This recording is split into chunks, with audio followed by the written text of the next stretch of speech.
Selamat pagi, saudara-saudara yang terkasih dalam Tuhan kita Yesus Kristus. Kita akan mulai ibadah kita pada pagi hari ini di minggu pertama bulan Agustus tahun Tuhan 2020. Kita akan mulai ibadah dengan pujian nomor 1, Tuhan berada di bait sucinya. Pujian nomor 1, Tuhan berada di bait sucinya.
Satu dulu dimulai. Kita tahu bahwa Allah tidak mendengarkan orang-orang berdosa, melainkan orang-orang saleh dan yang melakukan kehendaknya. Amin. Satu dulu selesai. Jemaat berdiri. Kita akan puji Tuhan dengan pujian nomor 248 untuk yang berbahasa Indonesia. Yang berbahasa Inggris, Revival Hymn and Choruses number 421. Untuk yang berbahasa Indonesia, silakan buka KPPK pujian nomor 248. Yang berbahasa Inggris, buku merah Revival Hymns and Choruses number 421.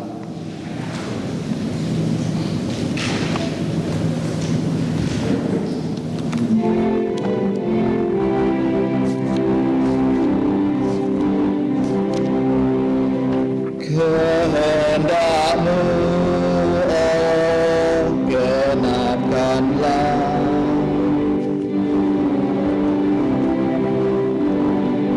Kau penjuna, tuntunlah seturutmu, ku mau menunggu pimpinanmu. Have thine own way, have thine own way. Search me and try me, Master, today. Whiter than snow, Lord, wash me just now, as in thy presence humbly I bow. Have thine own way, Lord, have thine own way.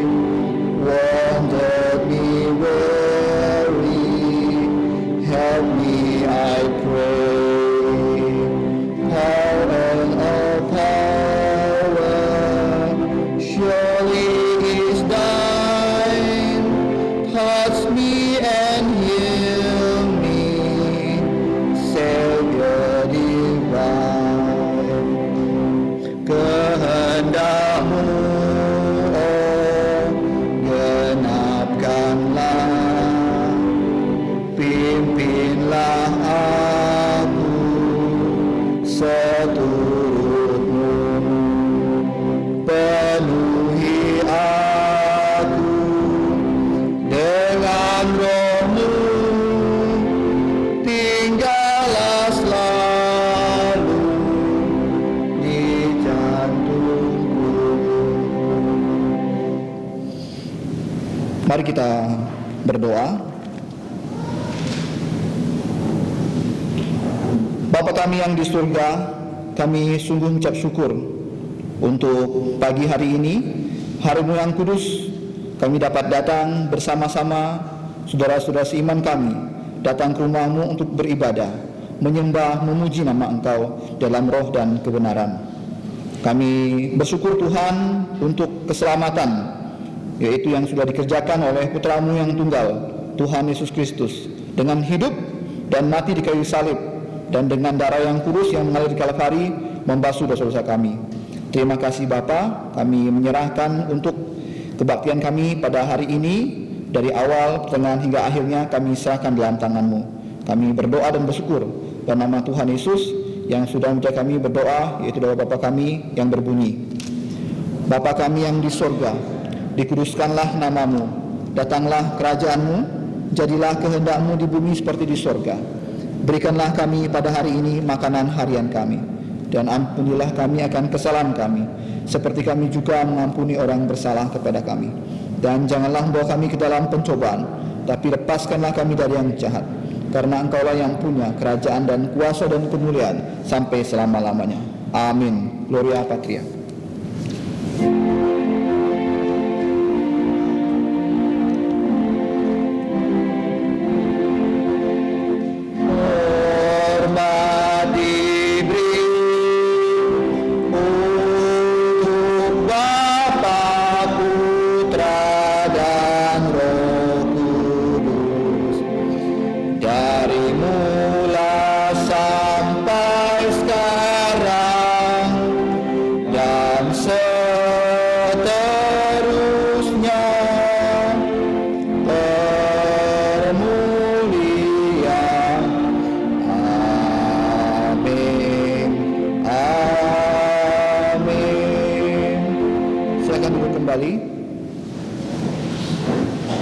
Mari kita membuka Alkitab kita dari Injil Matius pasal 26 ayat 36 sampai 46. Injil Matius pasal 26 ayat 36 sampai 46. Kita akan membaca firman Tuhan ini secara bertanggapan. Injil Matius pasal yang ke-26 ayat 36 sampai 46. Saya yang ayat 36, jemaat ayat 37, dan terakhir 3 ayat kita baca bersama-sama. Injil Matius pasal yang ke-26 ayat 36 sampai yang ke-46, demikian bunyi firman Tuhan.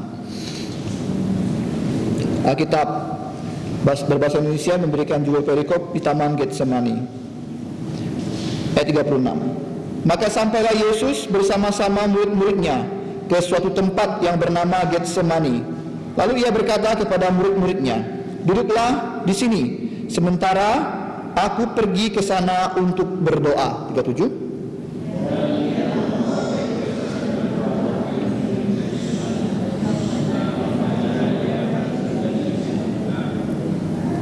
Lalu katanya kepada mereka, jantungku sangat sedih, seperti mau mati rasanya. Tinggallah di sini dan berjaga-jagalah dengan aku.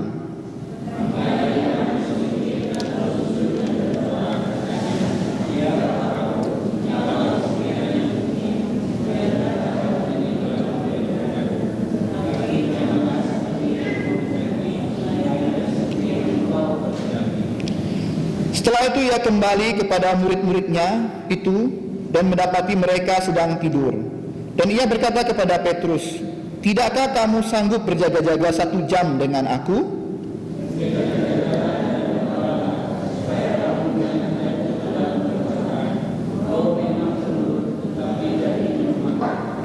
Lalu ia pergi untuk kedua kalinya dan berdoa.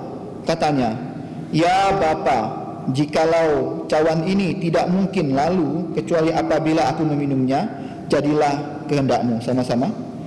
Dan ketika ia kembali pula, ia mendapati mereka sedang tidur, sebab mata mereka sudah berat. Ia membiarkan mereka di situ lalu pergi dan berdoa untuk ketiga kalinya dan mengucapkan doa yang itu juga. Sesudah itu ia datang kepada murid-muridnya dan berkata kepada mereka, tidurlah sekarang dan istirahatlah. Lihat, saatnya sudah tiba bahwa Putra Manusia diserahkan ke tangan orang-orang berdosa. Bangunlah, marilah kita pergi. Dia yang menyerahkan aku sudah dekat. Bersyukur untuk pembacaan firman Tuhan yang dipelihara sempurna oleh Tuhan. Selanjutnya kita akan Memuji Tuhan dengan pujian nomor 256. Kita membuka buku pujian KPPK 256. Sejak Yesus di jantungku. 256.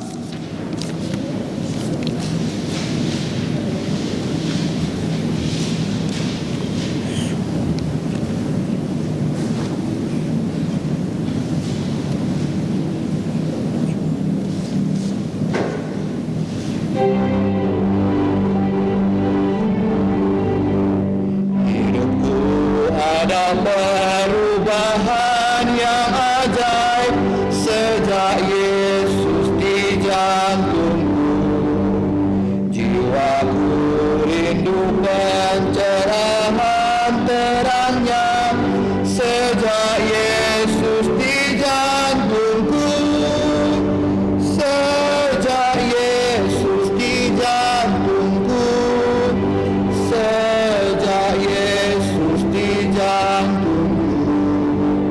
Bagai gelora ombak jantungku senanglah sejak Yesus di jantungku.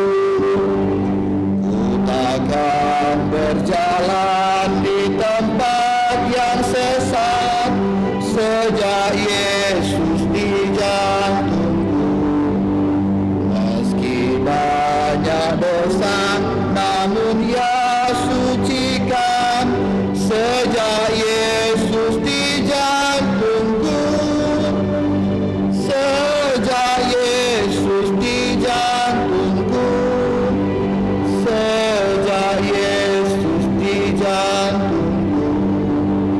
Bagai gelora ombak jantungku senanglah sejak Yesus di jantungku. Ku bersama Tuhan di kota yang mulia sejak Yesus di jantungku. Jantungku senanglah, langkahku ringanlah sejak Yesus di jantungku. Sejak Yesus di jantungku. Sejak Yesus di jantungku. Bagai gelora ombak jantungku senanglah sejak Yesus di jantungku. Selanjutnya kita akan menghafal ayat hafalan yang ada di buletin halaman pertama bagian kanan kotak.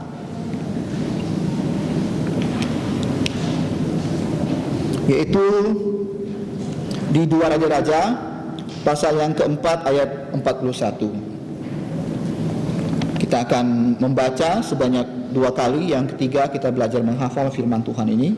Dan karena terdapat dalam bahasa Inggris, saya akan membacakan dalam bahasa Inggris.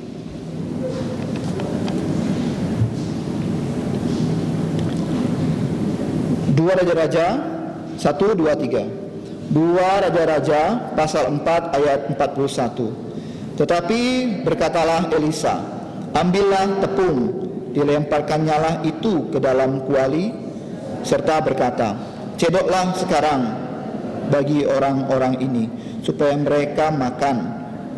Maka tidak ada lagi sesuatu bahaya dalam kuali itu.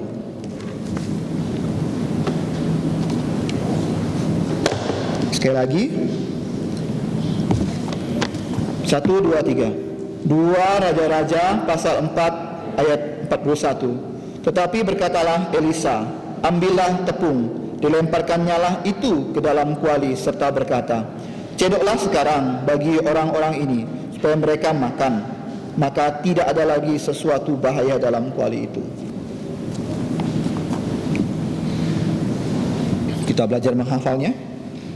1, 2, 3. 2 Raja-Raja pasal 4 ayat 41. Tetapi berkatalah Elisa, ambillah tepung, dilemparkannyalah itu ke dalam kuali, serta berkata, cedoklah sekarang bagi orang-orang ini supaya mereka makan, maka tidak ada lagi sesuatu bahaya dalam kuali itu.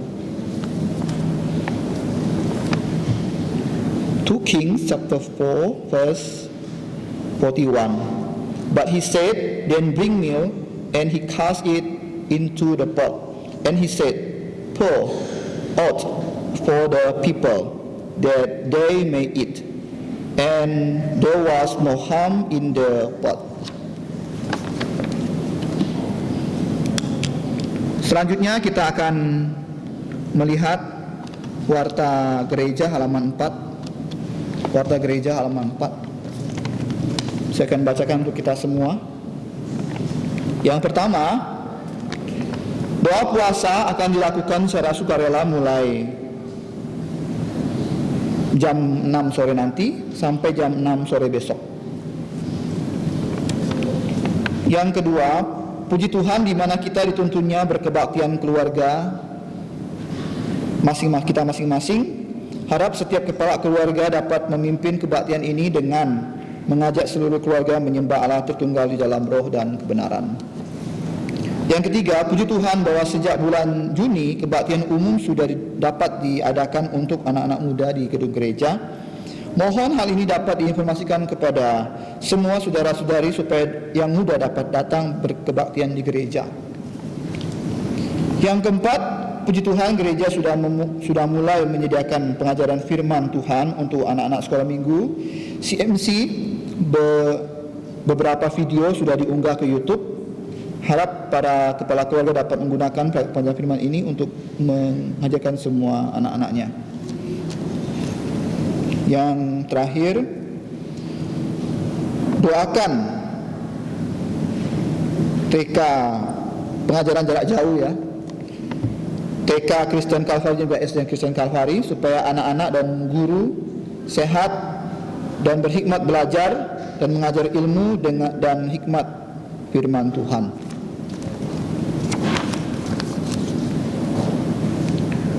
Selanjutnya kita akan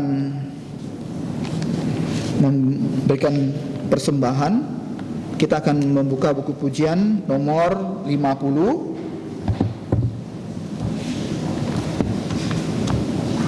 Nomor 50.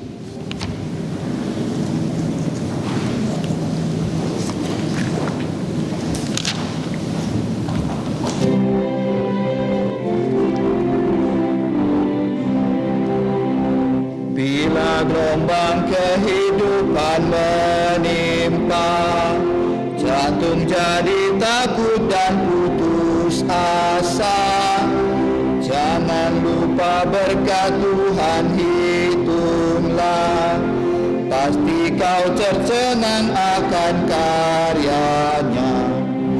Hitung berkat satu persatu, dan lihatlah karya Tuhanmu. Hitung berkat satu persatu, hitung berkat yang melimpah padamu. Adakah berat bebanmu menekan, dan salib yang kau pikul melelahkan? Hitung berkatnya, pastilah kau lega. Kau kan bergiram dan terus memujinya.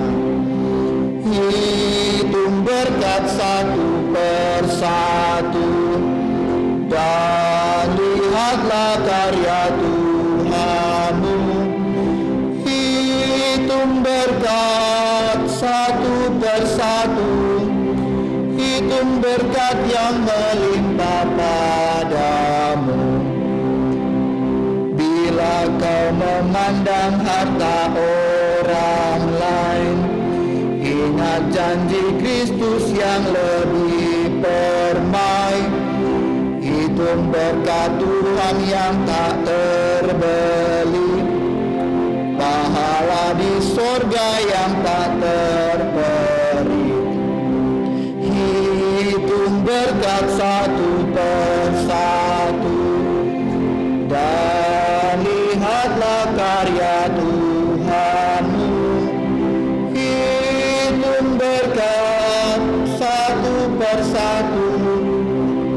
hitung berkat yang melimpah padamu dalam pergumulanmu di dunia.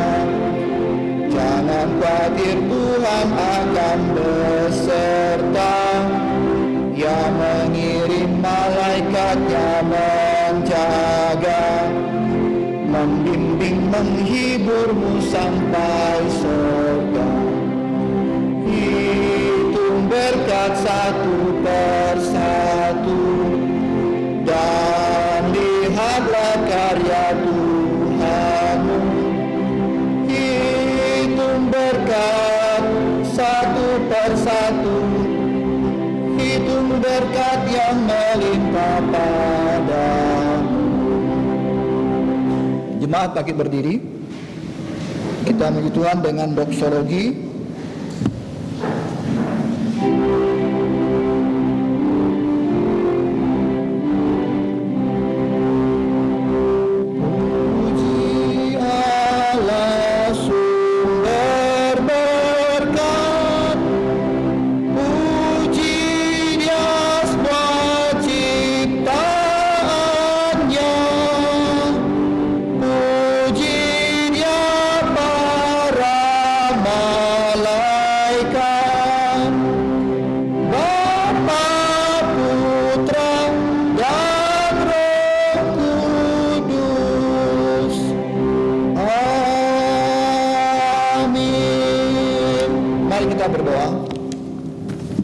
Allah Bapa di surga, kami sungguh ucap syukur di mana pertengahan ibadah ini kami datang menyembah Engkau dengan persembahan. Ya Tuhan, kiranya Engkau terima persembahan ini agar dapat dipakai untuk memperluas pekerjaan Tuhan di tempat ini. Kami juga berdoa kiranya Allah Roh Kudus memberi kami tuntunan agar kami dapat mempersembahkan hidup kami sebagai korban hidup yang berkenan di hadapan Engkau. Kami menyerahkan untuk petugas ataupun yang mengelola keuangan ini agar kiranya Engkau berikan hikmat agar dapat menggunakan uang ini dengan baik. Terima kasih Tuhan, kami bersyukur dalam nama Tuhan Yesus. Amin. Silakan duduk kembali.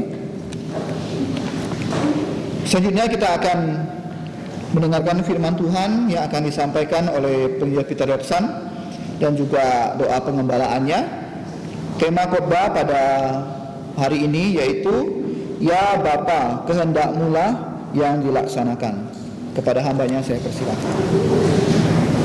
Saudara-saudari yang saya kasih dalam Tuhan Yesus Kristus, sebelum kita mendengarkan firman Tuhan, mari kita bersatu dalam doa dan kita dapat berlutut untuk berdoa. Sebelum kita berdoa, mari kita mengaku dosa supaya darah Yesus menghapus dosa kita dan tidak ada dosa yang menghalangi pertemuan kita dengan Bapa Sorgawi yang kudus. Mari kita bersatu di dalam doa.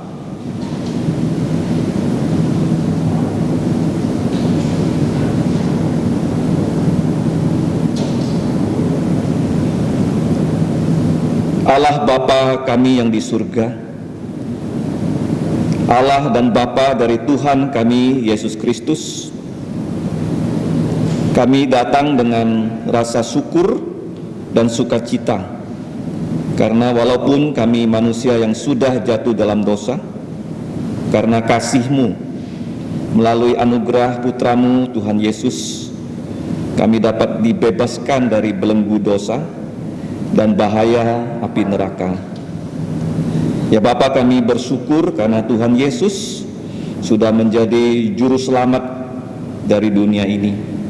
Khususnya kami yang sudah mendengarkan Injil Tuhan Yesus, kami dapat percaya bahwa Yesus bukan hanya Putra-Mu yang 100% Allah, Ia juga 100% manusia, sehingga Ia bisa mewakili kami manusia sebagai Adam yang terakhir untuk menjalankan semua perintah-Mu, untuk mewakili kami mati untuk dosa-dosa kami di atas kayu salib. Dengan darah Tuhan Yesus yang sudah menetes dari lubang-lubang paku, dari tusukan tombak, semua dosa kami dapat dihapus dan diampuni. Ya Bapa, kami sadar kami memang manusia yang berdosa.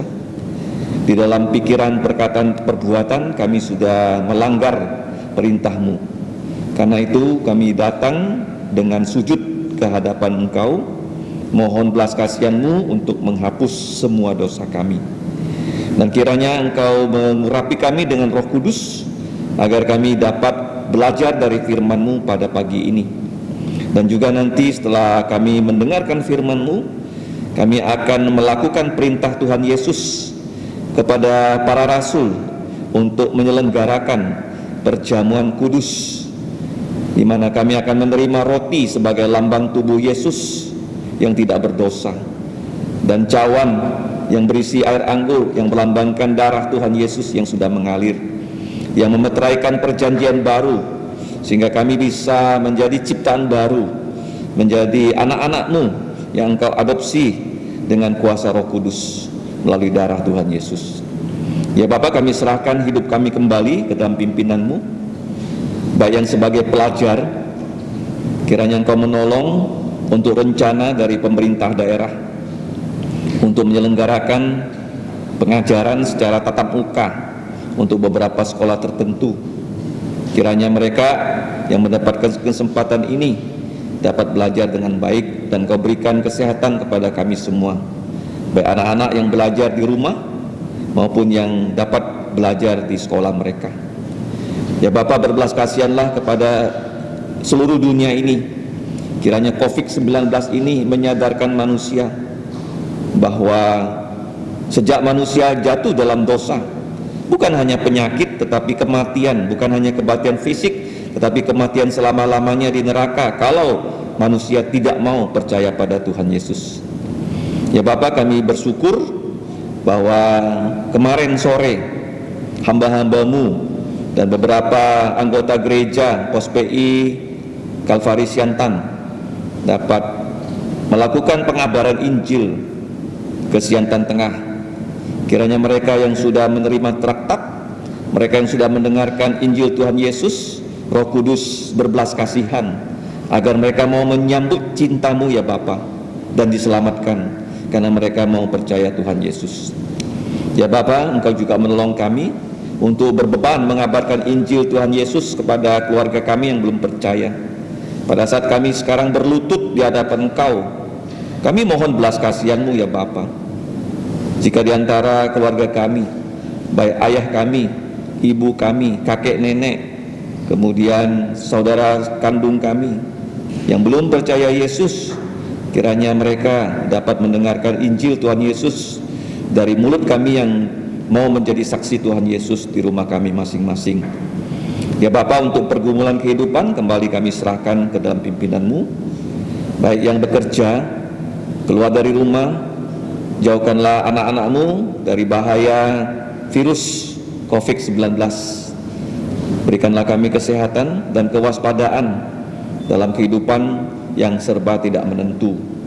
Khususnya Engkau berbelas kasihan supaya vaksin bisa ditemukan, dan ya Bapa, kehidupan dapat dinormalkan kembali. Khususnya gereja-Mu, pelayanan-pelayanan di gedung gereja, pelayanan-pelayanan yang sudah dulu kami lakukan dapat dilakukan lagi ya Bapa, pelayanan tatap muka. Ya Bapa, kami juga berdoa menyerahkan untuk anak-anak-Mu yang mengalami kendala dalam kehidupan, kendala ekonomi, problem rumah tangga, dan juga banyak problem-problem lain. Kalau kami datang kepadamu dalam nama Yesus, Engkau mau menolong kami. Ya Bapa, seperti Engkau telah menolong Hana yang berdoa di bait-Mu yang kudus, dia tidak punya anak, Engkau bukakan rahimnya dan dia mendapatkan anak.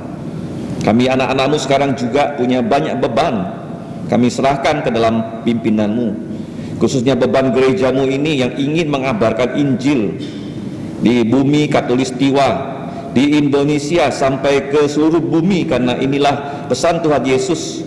Walaupun kami di mata manusia kecil, tetapi ya Bapa, kami mau beriman kepada firman-Mu. Kami mau melakukan amanat agung-Mu ini ya Bapa, sebelum Yesus datang kedua kali, agar lebih banyak lagi manusia, baik di Indonesia dari Irian sampai Aceh, dan di ASEAN, di Asia sampai ke ujung bumi bisa percaya Yesus, karena Engkau memakai kami seperti Engkau memakai para rasul mengabarkan Injil dari Yerusalem sampai ke ujung bumi. Ya Bapa, saat ini kami mau mendengarkan firman-Mu. Kami mau Engkau menjadikan kami mempunyai lubuk jantung yang tenang, bukan hanya di ruang gereja ini, tapi juga di kelas. Beberapa anak sekolah minggu, mereka juga bersekolah minggu di sana. Kiranya waktu yang paling berharga ini menjadi waktu kami yang paling berbahagia di dunia ini, karena kami bisa mendengarkan tentang bagaimana Tuhan Yesus berdoa di Taman Getsemani. Ya Bapa, tolonglah kami, demikianlah kami berdoa dan berterima kasih hanya dalam nama Tuhan Yesus Kristus. Amin. Silakan duduk.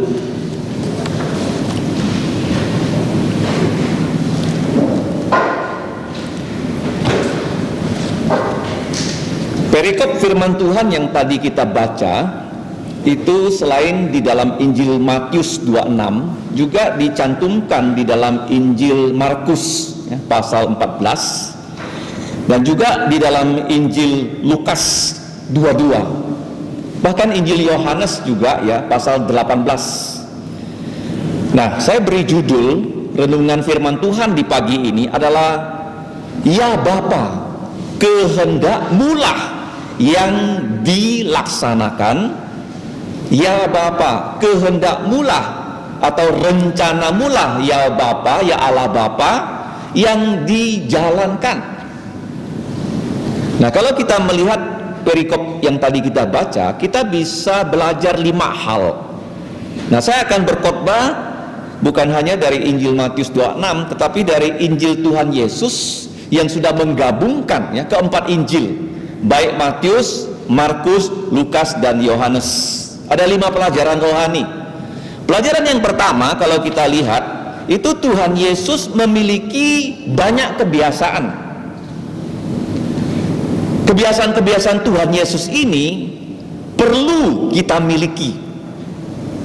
Nah, kita lihat di sini pada Lukas 22 ayat 39 dalam Injil Tuhan Yesus dikatakan, setelah Yesus mengatakan semuanya itu dan sesudah Tuhan Yesus menyanyikan nyanyian pujian ataupun mazmur, lalu Tuhan Yesus pergi ke luar kota ke seberang sungai Kidron, dan sebagaimana ia biasa garis bawahnya di sini ya, Lukas 22:39, ia menuju ke Bukit Zaitun, kemudian murid-muridnya juga mengikuti dia Tuhan Yesus. Di situ ada satu taman di Bukit Zaitun yang bernama Getsemani. Ia masuk ke taman itu bersama-sama dengan murid-muridnya. Jadi di sini yang pertama kita belajar kebiasaan Tuhan Yesus. Manusia kalau dia biasa, dia menjadi pandai. Ingat waktu kita di TK, bagaimana guru mengulang-ulang supaya kita menulis huruf A 100 kali sampai tangan kamu hafal, maka kamu bisa menulis huruf A. Guru pun mengajar kamu mengatakan kata-kata tertentu A, B, C, D, kamu ucapkan ya 100 kali, maka kamu bisa A, B, C, D sampai Z.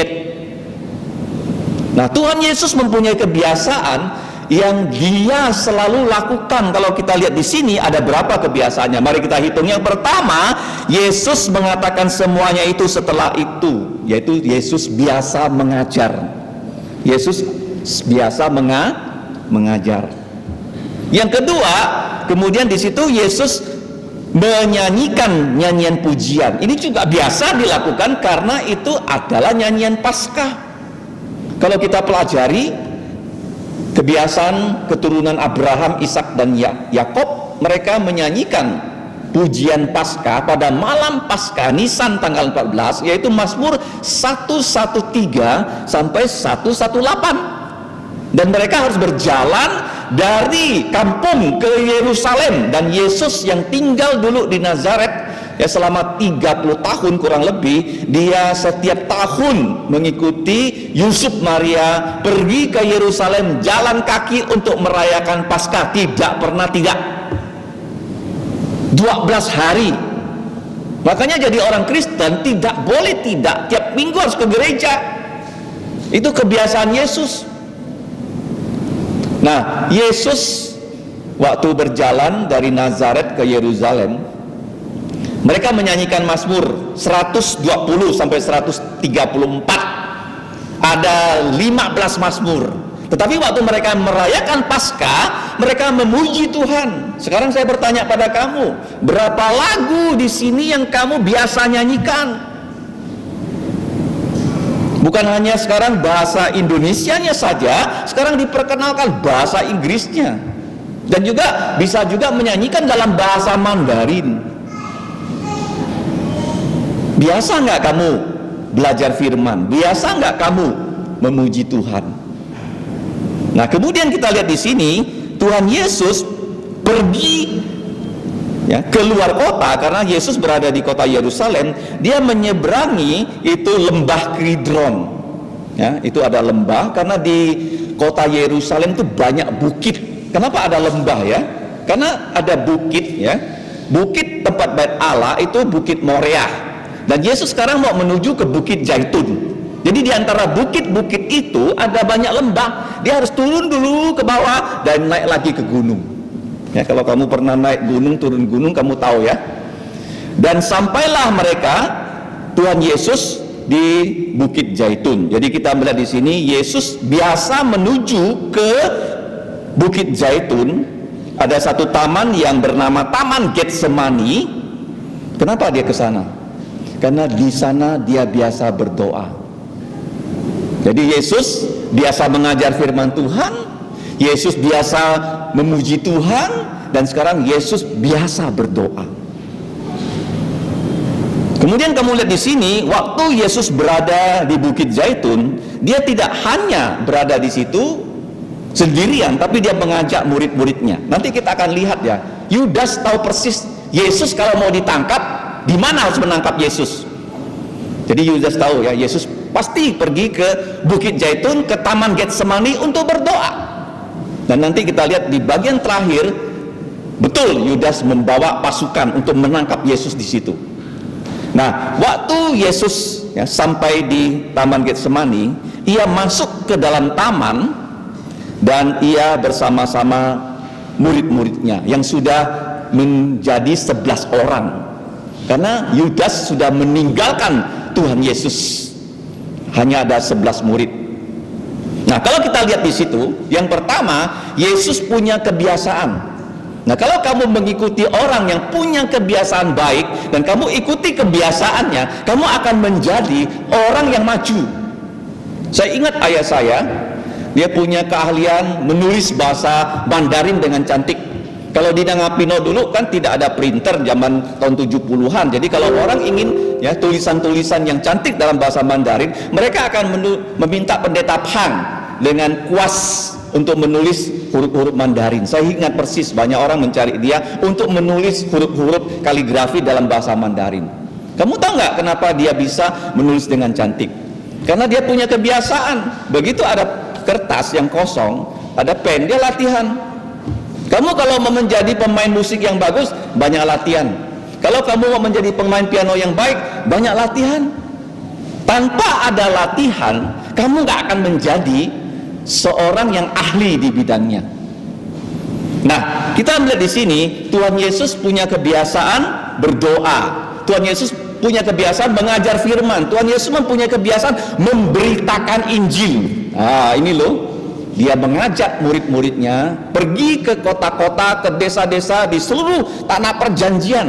Dia kelilingi beberapa kali sebelum dia disalib, dan dia mengabarkan Injil kepada banyak orang, dan kepada satu orang pun dia mengabarkan Injil.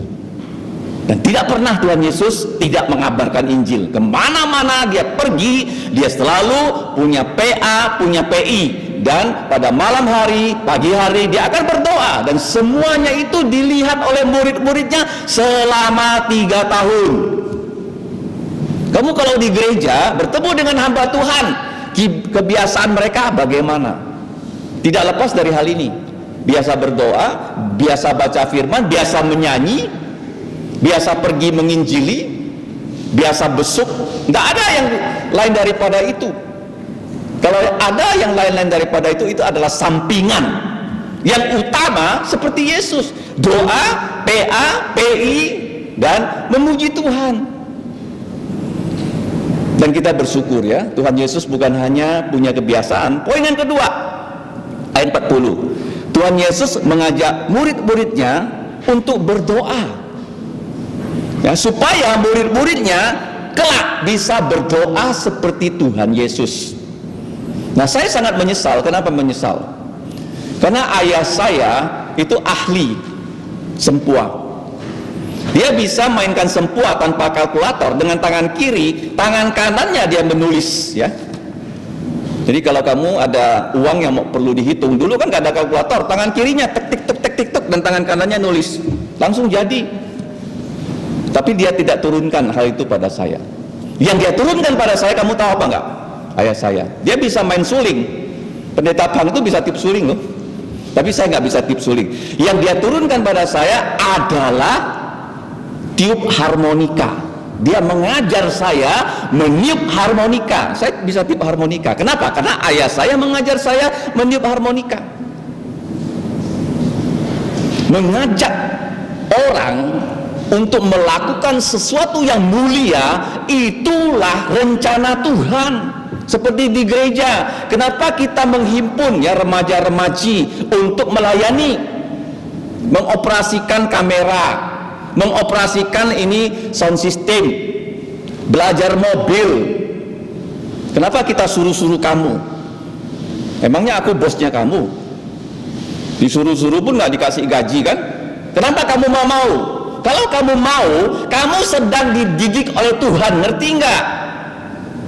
Tugas-tugas yang saya dan hamba-hamba Tuhan lain perintahkan pada kamu, kalau kamu lakukan dengan tekun, itu untuk keuntungan kamu loh, bukan keuntungan kami. Karena kami sudah diajar oleh Tuhan, dan satu saat kami akan tua, satu saat kami akan mati. Jadi kalian inilah yang sedang dipersiapkan oleh Tuhan untuk meneruskan pelayanan yang paling mulia ini. Dan saya katakan ya, pelayanan yang kami lakukan di gereja untuk Tuhan lebih daripada kamu lakukan untuk raja, untuk presiden. Karena presiden raja, kekuasaan mereka itu sementara. Presiden SBY cuma 10 tahun. Ya kan? Sekarang apakah dia presiden? Tidak lagi. Kalau kamu yang melayani Yesus, dia adalah raja kita selama-lamanya loh. Jadi kita bersyukur di sini ya, banyak remaja yang sudah mulai mau ya melayani Tuhan. Dan Yesus kamu lihat ya, dia mengajak murid-muridnya berdoa. Kenapa? Karena setelah Yesus naik ke sorga, Tuhan Yesus ingin semua rasul punya kebiasaan seperti Yesus. Doa, PA, PI ya, memuji Tuhan dan juga melakukan mujizat ya para rasul. Nah, setelah tiba di tempat itu, ia berkata kepada mereka, duduklah di sini, berdoalah supaya kamu jangan jatuh ke dalam pencobaan. Kenapa? Karena sebentar lagi pencobaan yang paling berat, baik kepada Yesus dan kepada murid, akan datang. Ya, zaman sekarang orang bisa memperkirakan cuaca, kapan hujan, kapan badai ya. Kalau zaman dulu nggak tahu. Ya, sekarang kan bisa kan, kalau kamu buka HP di smartphone itu ketahuan Pontianak ini akan hujan atau akan panas. Kalau dikatakan akan hujan ya kamu harus bawa payung. Kalau akan panas ya kamu tidak perlu bawa payung kan, tidak perlu bawa jas hujan. Nah, di sini dikatakan pencobaan akan datang. Kenapa? Waktu Yesus ditangkap, para murid satu persatu loh jatuh loh. Yang tidak jatuh hanyalah Yesus. Kenapa? Nanti kita belajar. Rahasianya adalah doa. Kalau Yesus tidak berhasil ya, di Taman Getsemani berdoa, gawat loh. Dia tidak bisa selesaikan tugas dari Bapa dan kita nggak selamat. Nah, kamu lihat di sini, sementara aku pergi ke sana untuk berdoa. Jadi taman ini cukup luas ya. Dan ia membawa Petrus dan kedua putra Zebedius. Di Injil Markus disebut namanya ya, Yakobus dan Yohanes besertanya. Jadi Tuhan Yesus membentuk 3 tim doa. Ya, kalau di gereja ada banyak tim doa, semakin banyak tim doa semakin baik loh. Jadi 8 murid itu berada di luar, agak luar di dalam taman, berdoa mereka 8 orang di situ. Kemudian 3 murid, Petrus, Yakobus, Yohanes berada agak dalam. Kemudian dikatakan oleh firman Tuhan, sepelempar batu, mungkin 10 meter ya kalau kita lempar batu, atau 6 meter, atau 15 meter lah ya. Yesus nggak lempar batu dengan kencang begitu ya, enggak ya. Yesus berdoa di bagian dalam. 3 tim doa. Gereja yang kuat adalah gereja yang berdoa. Kita bersyukur ya di gereja kita, selain kita ada PA, kelas malam, dan kita juga ada doa setelah kelas malam. Dan juga dilanjut dengan PI, bukan hanya PA, bukan hanya PI, juga ada doa. Jadi kita ya harus melakukan seperti yang Yesus lakukan. Kamu belajar firman, kamu berdoa, kamu juga harus ikut suatu saat waktu kami pergi mengabarkan Injil. Di masa pandemik ini ya, kegiatan pelayanan di gereja ini berkurang. Tidak ada lagi CMC, bukan? Jadi kita harus ya melakukan pelayanan apa? Pengabaran Injil. Kita pergi ke rumah-rumah orang untuk membagikan selebaran, untuk mengatakan kepada mereka bahwa Tuhan Yesus sudah mati untuk dosa-dosa kita sesuai kitab suci. Tuhan Yesus sudah dikubur, Tuhan Yesus sudah bangkit dari kematian pada hari Minggu seperti hari ini. Kenapa orang Kristen tiap minggu harus ke gereja? Karena pada hari Minggu Yesus sudah bangkit dari kematian. Kalau tanpa kebangkitan Tuhan Yesus di muka bumi ini, nggak perlu kita buka pintu gereja, nggak perlu. Kita ke mall aja kan, enak kan? Kenapa? Karena hari Minggu Yesus sudah bangkit dari kematian. Dan banyak ya, saya tahu di antara kalian ada kakek kamu, ada keluarga kamu yang sudah percaya Yesus, yang sudah mati. Dan mereka akan bangkit pada saat Yesus datang kedua kali. Nah, inilah pengharapan kita.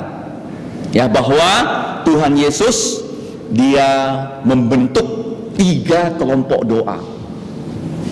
Nah, kita tahu Yesus waktu dia membentuk kelompok doa ini, kenapa jadi 3 ya?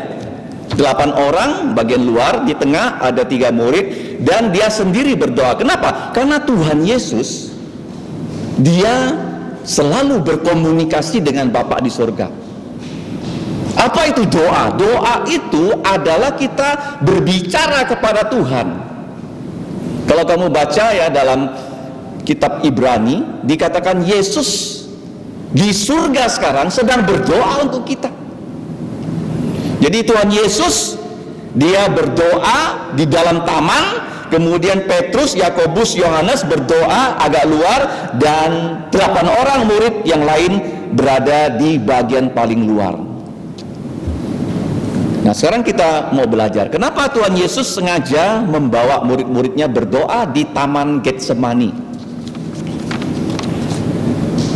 Taman ini tadi sudah kita singgung, berada di Bukit Zaitun. Berada di mana? Bukit Zaitun. Jadi di sana banyak pohon-pohon zaitun. Nah, kalau kamu lihat makhluk hidup di muka bumi ini, yang paling panjang umur adalah pohon. Kalau kamu ke Amerika di daerah tertentu, orang bisa tunjukkan pada kamu ini pohon oaks, umurnya sudah lebih dari 100 tahun. Dia bisa tunjukkan loh pohon itu. Ya kan? Kalau di kehidupan biasa kita lihat orang yang usianya 100 tahun tuh jarang ya. Pendeta Pang sudah 90 kan? Jarang. Kalau pohon itu lebih dari 100 tahun bisa kita temui, dia di banyak tempat. Kalau kamu tanam pohon, dia bisa hidup lebih dari 100 tahun. Tapi ini Taman Getsemani, saya pernah ke Yerusalem tahun 2004. Dan di situ ditunjukkan oleh tour guide, di Taman Getsemani ini itu pohon-pohon zaitun. Kenapa zaitun? Karena zaitun itu buahnya bisa dibuat jadi minyak zaitun. Minyak zaitun ini kalau kamu ke supermarket itu minyak goreng yang paling mahal, minyak zaitun yang paling sehat, dan dipakai untuk makanan, dan dipakai untuk mengawetkan makanan. Saya pernah melihat itu minyak zaitun di dalamnya ditaruh daging atau ditaruh sesuatu, dan ternyata dagingnya itu nggak busuk karena ditaruh dalam minyak zaitun, direndam di situ. Dan lampu-lampu di Bait Allah juga digunakan di situ minyak zaitun. Nah, minyak zaitun itu dari pohon zaitun, dan pada saat buah zaitun itu diperas menghasilkan minyak, itu proses pemerasannya disebut Getsemani. Getsemani artinya Tuhan Yesus itu berada dalam tekanan yang berat sekali. Jadi itu tempat yang pas untuk Yesus berdoa. Getsemani. Buah zaitun ditekan sehingga keluar minyak. Yang kedua, pohon zaitun kalau kamu lihat itu kalau di Indonesia agak mirip dengan pohon beringin Jadi dahan-dahannya itu melilit begini, lilit sana sini. Dan pohon itu bisa hidup ratusan tahun Bahkan waktu saya ke Taman Getsemani, orang itu berkata, ini pohon itu sudah ada di situ sejak Yesus berarti sudah hampir 2000 tahun. Besar sekali pohonnya, kamu boleh cek di internet itu. Sangat tua dan dahannya melilit-lilit. Kenapa? Karena Yesus sedang bergumul untuk melakukan tugas dia yang final. Kalau kamu lihat pertandingan, kalau final itu paling menegangkan. Hanya kalah dan menang. Nggak ada final itu seri. Ada nggak final seri? Nggak ada. Mati atau hidup, berhasil atau gagal. Ini tantangan untuk Tuhan Yesus. Kamu tahu Tuhan Yesus Allah yang Maha Kuasa, waktu dia membangkitkan Lazarus, dia cukup ngomong, Lazarus keluar Lazarus loh. Nah, sekarang tugas Tuhan Yesus yang paling berat itu harus dia jalankan. Dan bagaimana Tuhan Yesus berhasil? Karena dia berdoa. Pertanyaan sekarang, kamu sudah jadi orang Kristen, bisa nggak kamu berdoa? Pertama jangan sampai jadi orang Kristen disuruh berdoa nggak tahu apa itu doa. Kita harus belajar dari Tuhan Yesus bagaimana berdoa. Dan kita lihat di sini Tuhan Yesus waktu masuk ke taman itu, di dalam Injil Matius dikatakan ia merasa sangat sedih, bahkan gentar. Lalu dia berkata kepada murid-muridnya, jantungku sangat sedih, seperti mau mati rasanya. Tinggallah di sini dan jagalah dengan aku. Nah, kata berjaga-jaga ini penting karena nanti kalau kita lihat murid-murid Yesus tidak berjaga-jaga, alias mereka tidur. Mereka tidak berjaga-jaga kan. Kalau kita suruh satpam berjaga-jaga, tentu satpam itu nggak boleh tidur kan. Namanya jaga malam, harus keliling, dia harus melihat supaya jangan ada pencuri yang masuk. Ini pelajaran kedua. Tuhan Yesus mengajak murid-muridnya untuk berdoa. Jadi waktu kita mengajak kalian berdoa dalam doa penggembalaan, waktu kamu berlutut, kamu berdoa, kamu belajar berdoa loh. Paham Selain kamu mendoakan keperluan gereja, kamu juga bisa berdoa untuk apa yang kamu perlukan. Nah, kita lihat di sini pelajaran kedua, Yesus mengajak murid-muridnya untuk berdoa. Yang ketiga, Tuhan Yesus dia berdoa. Tapi berdoanya Tuhan Yesus itu seperti apa? Kalau kamu membuka Alkitab, tidak kurang dari 1000 pelajaran doa. Tidak kurang dari berapa? 1000 Nah, kalau kita lihat doa yang paling panjang, yang paling tua itu Mazmur 90, disebut doa Musa. Kemudian kalau kamu buka kitab Kejadian juga contoh yang sangat klasik, yaitu Ishak waktu dia menikah dengan Ribkah. 20 tahun Ribkah itu tidak punya anak. Jadi dia menikah umur 40, ya 20 tahun tidak punya anak. Bagaimana caranya Ishak mendapatkan anak? Dia berdoa loh. Memang Tuhan punya rencana memberikan anak kepada Ishak, tapi dia berdoa. Dan dia berdoa, setelah itu Ribkah mengandung dan lahir ya putra-putra kembar, yaitu Esau dan Yakob.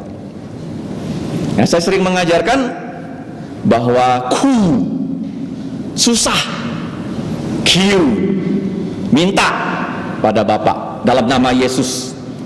Terus koi, Tuhan buka jalan, dan jangan lupa harus kamcia, dan mengucap syukur. Nah, sekarang kita pelajari, Yesus sudah berdoa untuk murid-muridnya. Dia sudah berdoa untuk Petrus supaya Petrus jangan sampai binasa. Sudah kita pelajari ya dalam khotbah saya bulan yang lalu. Dia sudah berdoa untuk murid-muridnya, baik yang saat itu sudah percaya kepada dia, dan juga berdoa untuk murid-muridnya yang kelak akan percaya Yesus waktu murid-muridnya itu pergi mengabarkan Injil dalam Matius pasal 17. Jadi Yesus sudah berdoa untuk orang lain. Baru sekarang di Taman Getsemani dia berdoa untuk dirinya sendiri. Jadi kalau kamu berdoa, kuncinya begini. Pertama, kamu harus mengaku dosa dulu. Waktu kamu mengaku dosa untuk dirimu sendiri. Jadi juga mengaku dosa untuk keluarga kamu. Nah, mengaku dosa untuk orang lain. Jadi mulai dari diri. Kalau mengatakan kita orang berdosa. Tapi kalau untuk meminta sesuatu, mintalah sesuatu untuk orang lain dulu. Orang lain dulu, gereja dulu, negara dulu, kawan dulu, saudara dulu, baru terakhir diri sendiri. Jangan kamu mulai berdoa, minta dulu untuk diri, baru orang lain. Salah. Ya, Yesus sudah berdoa untuk Petrus, Yesus sudah berdoa untuk murid-muridnya, baru di Taman Getsemani dia berdoa untuk diri sendiri. Kalau kamu baca kitab Nehemia pasal terakhir, ayat terakhir, mari kita buka. Itu kuncinya. Berdoa dulu untuk orang lain, untuk gereja negara, nanti terakhir berdoa untuk diri sendiri. Nehemia pasal terakhir, ayat terakhir, pasal yang ke-13, ayat 31. Kita baca sama-sama. 1, 3. Mulai dari ayat 30 ya. Kutahirkan mereka dari segala sesuatu yang asing, dan kutetapkan tugas-tugas untuk para imam dan orang-orang Lewi masing-masing dalam bidang pekerjaannya. Pula kutetapkan suatu cara untuk menyediakan kayu api pada waktu-waktu tertentu dan untuk hasil-hasil yang pertama. Ya Allahku, ingatlah kepadaku demi kesejahteraanku. Jadi akhir kata dari Nehemia adalah doa untuk diri sendiri. Nah, jangan lupa ya, kamu berdoa untuk gereja, kamu berdoa untuk negara, berdoa untuk saudara-saudaramu, baru terakhir doakan diri sendiri seperti Yesus.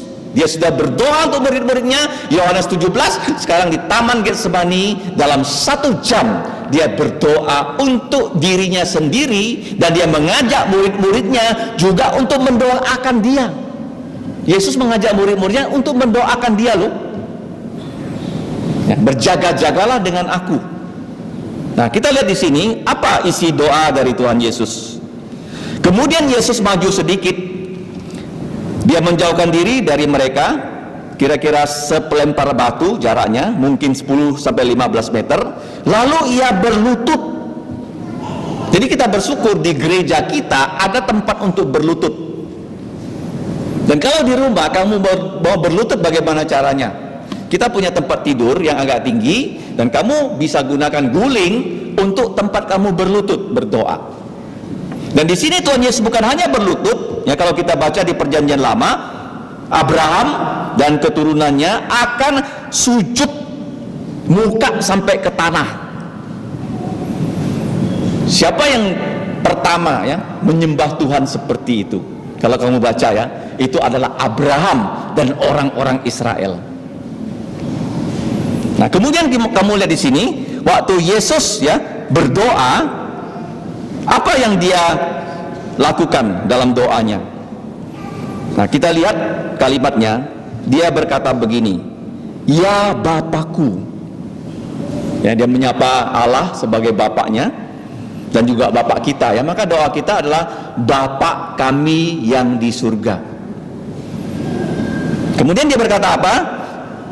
Ambillah cawan ini jikalau engkau mau. Ya, ambillah cawan ini dariku. Apa itu cawan? Cawan itu nanti kita akan perjamuan kudus. Cawan itu berisi air anggur yang melambangkan darah Yesus.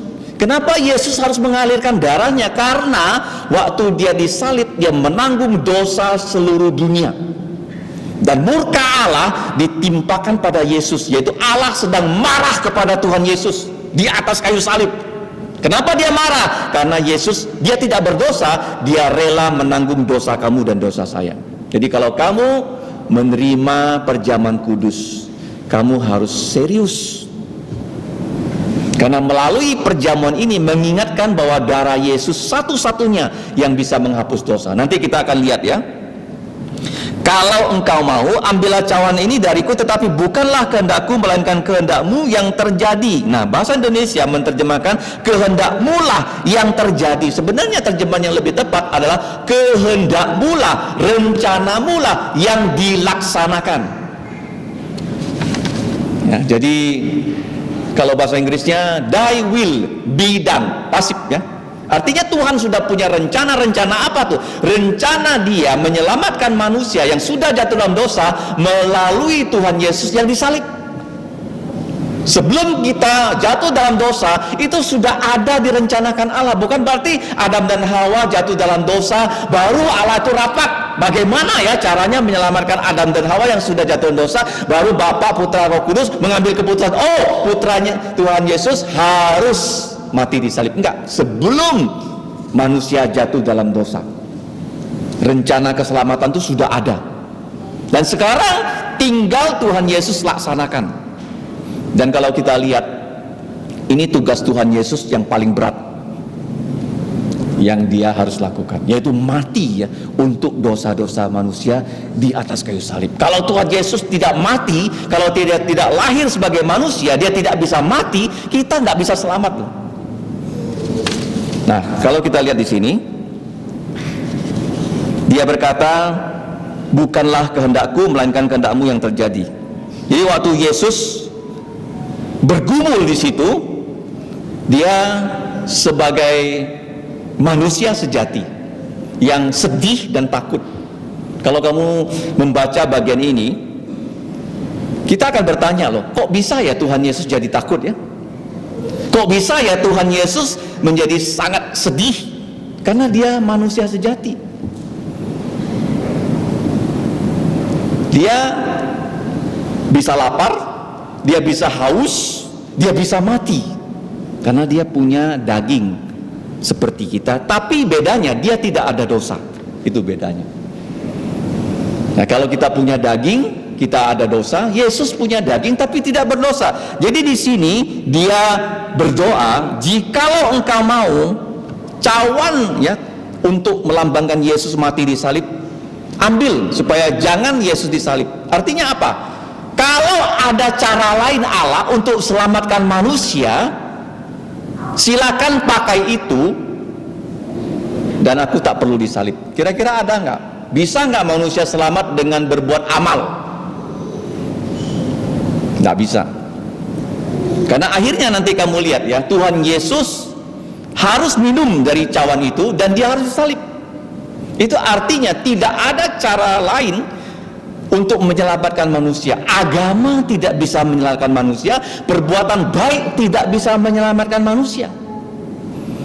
Jadi waktu Yesus berdoa, dia pada posisi yang sangat lemah sekali. Bahkan dikatakan di dalam Alkitab, waktu Yesus berdoa, bukan hanya dia berlutut, bukan hanya mukanya mencium tanah, dan dikatakan keringatnya menetes, keringat darah.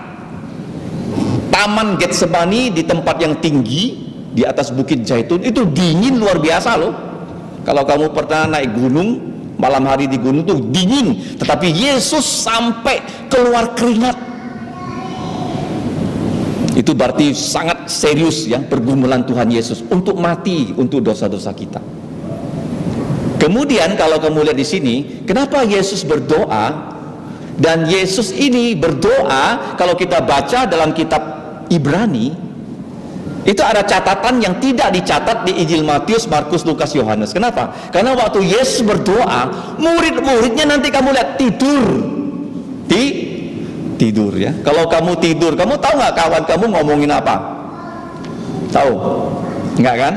Makanya dalam Injil nggak dicatat. Nah, coba kita buka Ibrani ya. Penulis surat Ibrani itu mengutip ya apa yang terjadi waktu Yesus berada di Taman Getsemani.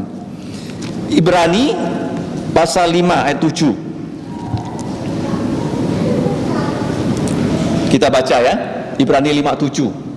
Pada saat murid-muridnya tidur, bagaimana Yesus ketika dia berdoa. 1-3. Dalam hidupnya sebagai manusia, Tuhan Yesus telah mempersembahkan doa dan permohonan dengan ratap tangis dan keluhan kepada Dia yang sanggup menyelamatkannya dari maut, dan karena kesalehannya Ia telah didengarkan. Jadi di sini dengan ratap.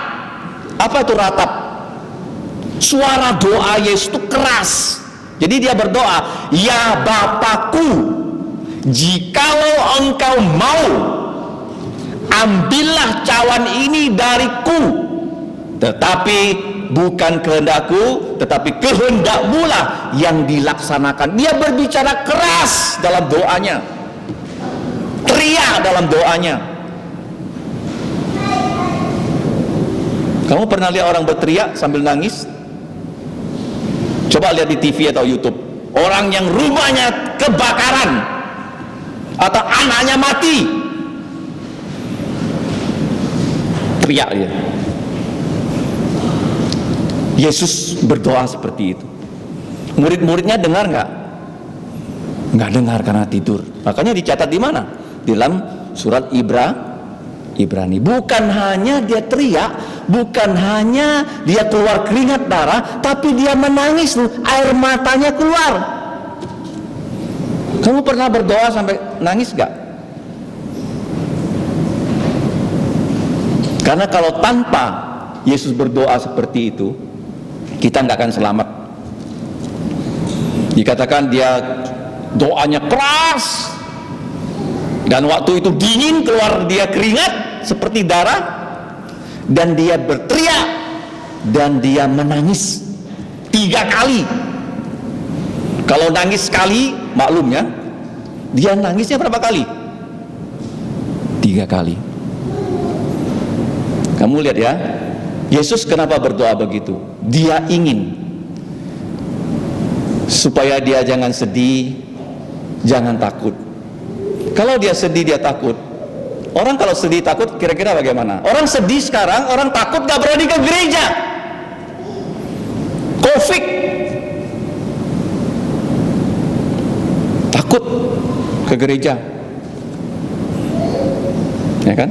Walaupun kita sudah jaga jarak, kita perlu waspada, tapi jangan takut berlebihan.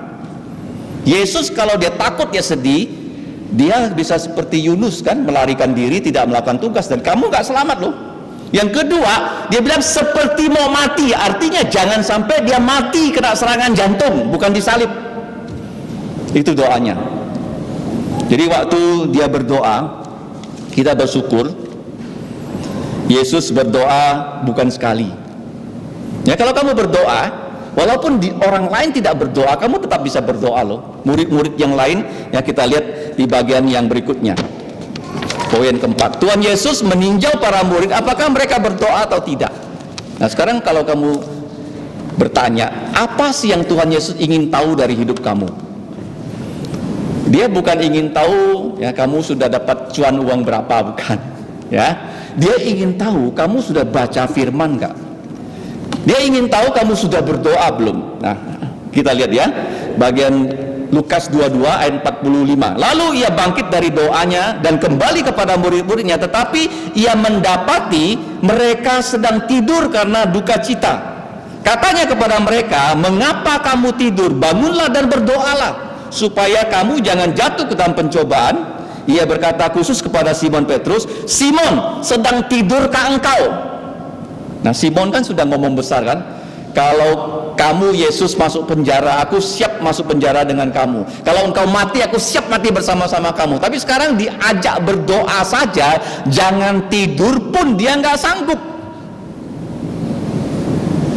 Tidakkah kamu sanggup berjaga-jaga 1 jam dengan aku? Berjaga-jagalah dan berdoalah dalam Injil Matius yang tadi kita baca, supaya kamu jangan jatuh ketika pencobaan datang.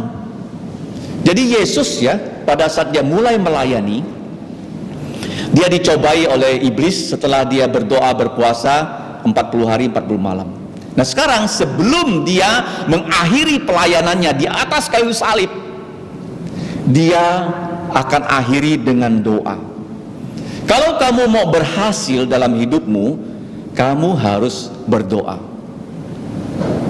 Ya, kalau kamu baca dalam sejarah gereja, di dalam Alkitab, setiap peristiwa penting selalu dimulai dengan doa. Paham?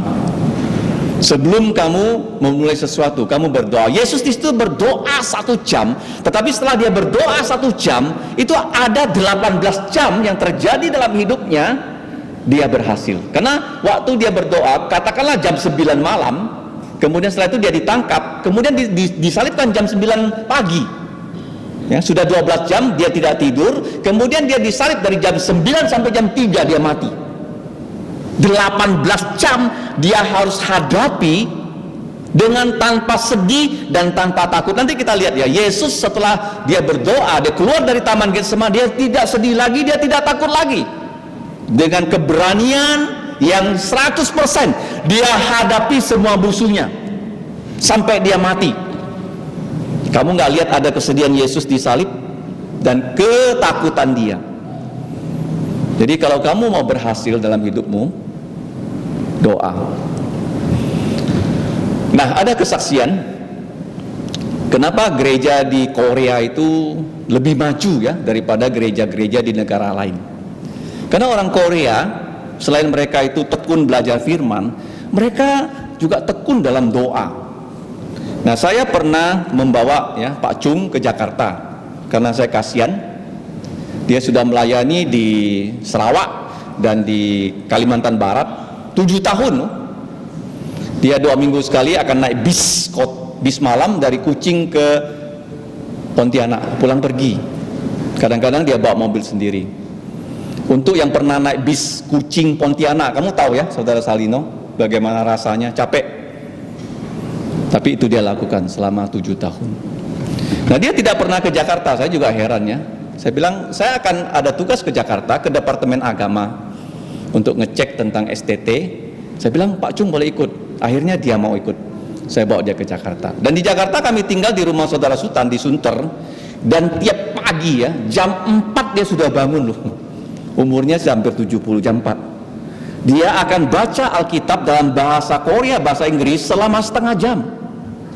Dan dia akan teruskan dengan doa setengah jam setelah dia baca Alkitab. Dan orang Korea juga bukan hanya tekun dalam firman, tekun dalam doa, mereka juga tekun ke luar negeri mengabarkan Injil. Karena itu jangan sampai kita tidak berdoa dan tidak baca firman.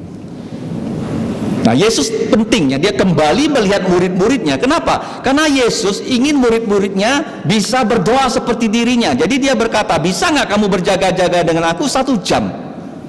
Berjaga-jagalah supaya waktu kamu dicobai, kamu tidak jatuh. Roh memang penurut, tetapi daging kita lemah. Ya, jadi daging manusia itu lemah. Lalu ia pergi untuk kedua kalinya berdoa, mengucapkan doa yang itu juga. Ya Bapakku, jikalau camkan ini tidak mungkin lalu, kecuali apabila aku meminumnya, jadilah ataupun kehendakmu lah yang dilaksanakan. Nah, di sini kalimatnya, kalau ada cara lain untuk menyelamatkan manusia, silakan pakai. Tapi ternyata nggak ada. Untuk kita bisa selamat, untuk dosa kita bisa diampuni, darah Yesus harus mengalir di Bukit Kalvari. Kalau nggak mengalir, dosa manusia itu tidak bisa diampuni. Semua manusia harus masuk neraka. Dan Yesus tidak mau itu. Jadi dia harus tanggung dosa-dosa kita di atas kayu salib. Dan setelah dia melihat murid-muridnya tidur dan dia bangunkan, Saya rasa murid-muridnya terbangun ya, karena dibangunkan ya. Petrus terbangun. Kemudian Yesus pergi lagi berdoa dengan doa yang sama. Kemudian kedua kali ketika ia kembali pula kedua kali, dia dapati mereka juga tidur. Kenapa? Karena mata mereka sudah berat. Bahkan dikatakan ya, di dalam Injil Markus 14, mereka tidak tahu apa yang harus mereka katakan pada Yesus.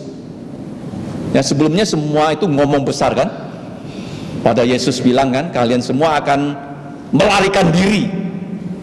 Dan mereka semua bilang enggak, kami akan tetap setia. Tapi dikasih tugas 1 jam aja kan, berdoa, mereka semuanya 11 orang itu gagal. Saya nggak tahu siapa yang ngoroknya paling kuat ya. Ya biasanya kalau tidur bareng tahu ya siapa yang ngorok paling kuat ya. Ya. Dan mereka tidak bisa ngomong apa-apa sama Yesus waktu Yesus bangunkan. Dan Yesus tahu ya mereka dalam keadaan yang berat. Nah, mengapa Yesus sampai 2 kali mencari mereka? Karena Yesus ingin mereka bisa nanti menjadi orang-orang yang bisa berdoa. Kalau kita bisa berdoa, kita bisa membaca firman, maka ya, Tuhan Yesus percayakan tugas kepada para murid-muridnya dan mereka bisa lakukan. Dan kalau kita lihat ya, setelah itu mereka bisa berdoa. Buktinya di mana? Kalau kamu baca dalam Kisah Para Rasul pasal 1, Yesus bilang kalian tidak boleh meninggalkan Yerusalem sebelum Roh Kudus turun. Dan mereka berdoa ya di ruang atas selama 10 hari. Berapa lama? 10 hari loh. Kemudian kalau kita lihat dalam kitab Kisah Para Rasul pasal 3 juga, Petrus dan Yohanes pada jam 3 sore mereka pergi ke Bait Allah berdoa. Nah, saya juga ingin bersaksi lagi. Orang Korea kalau kamu lihat ya, kalau mereka datang ke gereja, apa yang mereka lakukan? Mereka akan duduk dulu di gereja dan mereka langsung berdoa. Itu saya lihat waktu saya ke Pulau Batam bersama-sama murid FEBC yang dari Korea. Begitu mereka masuk ke gedung gereja, mereka nggak buat apa-apa, duduk dulu dan berdoa. Kamu datang ke sini ada doa nggak? Dan saya juga lihat ya Pak Chung dari Korea. Begitu dia sampai di sini, dia duduk, dia berdoa. Karena ini rumah doa. Jadi Yesus ingin murid-muridnya bisa berhasil menyerahkan tugas Yesus yang akan naik ke surga kepada 12 rasul. Dan mereka kalau tidak bisa berdoa, mereka pasti gagal. Dan doa itu kuncinya apa? Ya Bapa, kehendak-Mu-lah yang dijalankan. Ini doa ya. Doa itu bukan hanya minta, tapi kita minta apa? Minta kehendak Bapa bisa kamu jalankan. Tuhan punya banyak kehendak untuk kamu loh. Kamu harus minta sama Dia, ya Bapakku, beri aku rencanamu yang ingin ya engkau lakukan lewat hidupku. Apa itu? Yang paling pertama, Dia ingin seisi rumahmu percaya Yesus. Itu. Kalau kamu nggak tahu apa tuh rencana Tuhan dalam hidup kamu, kalau ada bapak kamu yang belum percaya Yesus, kamu doakan supaya dia percaya Yesus. Kalau suamimu belum percaya Yesus, kamu doakan supaya dia percaya Yesus. Itulah kehendak Tuhan, seluruh keluarga bisa percaya Yesus. Apa itu doa? Yang utama, ya Bapakku, kehendak-Mu-lah yang dijalankan. Ingat baik-baik ya. Apa itu doa? Ya Bapakku, kehendak-Mu-lah yang dilaksanakan. Kenapa? Karena kehendak Bapak itu yang terbaik. Kamu mungkin punya kehendak B. Kalau Bapak kita di surga ganti dengan A, kehendak kamu yang B itu pasti kalah dengan A. Saya pernah mengalami, saya setelah lulus SMA, saya ingin kuliah di Universitas Kristen Satya Wacana Salatiga, jurusan elektronik ya, karena kalian di sini kan anak-anak sekolah, jadi saya bersaksi dalam kesaksian itu. Kenapa saya mau kuliah di situ? Karena saya dengar itu adalah jurusan elektronik yang terbaik di Indonesia. Kenapa terbaik? Karena ada banyak dosen dari Belanda yang mengajar di situ. Dan kalau lulus dari jurusan elektro itu, katanya bisa bekerja di perusahaan minyak dan dibayar dengan dolar. Ya kan? Saya sudah siap-siap ke Salatiga, kos dulu di Salatiga 1 bulan, tetapi rencana saya gagal. Kenapa? Karena waktu tes saya jatuh sakit. Dan ayah saya dari Pontianak ini, jantan waktu itu, dia berangkat ke Salatiga menjemput saya dan membawa saya ke Jogja.